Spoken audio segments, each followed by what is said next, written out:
a service of CNC Worldwide.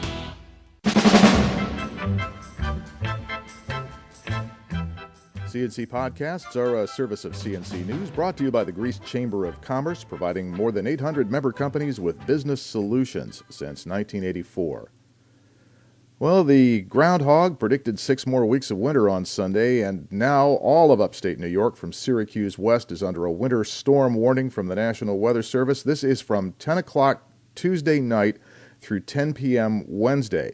And the latest update says that during that 24-hour period, Monroe, Wayne, Livingston, and Ontario counties can expect 10 to 14 inches of heavy snow, maybe more, depending on lake effect. So you're going to be seeing a lot of this. Visibility at times could be down to half a mile, and travel will be difficult. General snow should start between 10 and midnight on Tuesday. The worst conditions should be Wednesday morning. The Weather Service says we may have 1 to 2 inches per hour before the storm starts tapering down Wednesday afternoon. And the Weather Service says there's an Act 2 approaching, a second storm that may hit central and western New York and the southern tier with significant snowfall about a week from now. The producers of the Xerox Rochester International Jazz Festival say Steve Martin and the Steep Canyon Rangers will be back in Rochester this summer. Yes, summer will follow winter, 2 years after they sold out their shows in 2012. The other festival headliner announced on Tuesday is Earth, Wind, and Fire, which set a new course for pop music in the 1970s by fusing jazz and R&B rhythms into the mix. Steve Martin performs June 21st, Earth, Wind, and Fire on the 27th. Tickets go on sale Friday at 10 via rochesterjazz.com or that morning only at the Eastman Theater box office. Funeral services will be held Thursday for former LPGA pro golfer Spencerport native Danielle Downey. She was killed in Auburn, Alabama last week in a single-car crash. She was director of golf operations for Auburn University.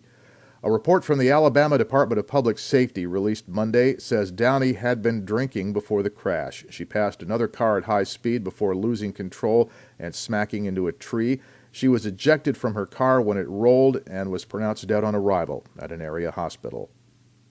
Rochester police charged a 27-year-old city man with assault after what started as a post-Super Bowl wrestling match got ugly late Sunday night. Investigators say Sean Fallon-Nebbea bit off part of his brother Frank's ear during their physical altercation. Frank Fallon-Nebbea was taken to Strong Memorial Hospital for treatment, and the Monroe County District Attorney's Office is looking into the situation. Police in Rochester have identified the man shot dead on Clay Avenue Saturday night as 35-year-old Demetric Tatum of Rochester.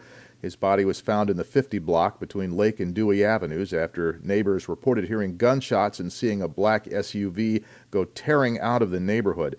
Police say they're still working the case. They don't have anything else to say at this time. And New York's health commissioner told state lawmakers he cannot tell them how long his study into the health and safety of gas and oil well fracking will take. Dr. Nirav Shah went before the state legislature's Joint Budget Committee, and he was pressed by several legislators, including Assemblymember Linda Rosenthal, who's repeatedly tried to pin the commissioner down with the questions that he usually ignores from reporters. Dr. Shah said the state has spent hundreds of thousands of dollars on its fracking health study so far, at times has had up to several dozen people working on it, but he refused to give any specific numbers, and he particularly would not say when the report will be ready. He finally answered, "It is not in the near future where I can predict it." Shah also said the time for transparency is not now. He said it would just add to the confusion if he made any details of his health review public at this time, and he said the information is too complex to share publicly. Next News Podcast is when you punch into one of our pages and catch it. We do post updates all through the day. I'm Bud Lowell, CNC News.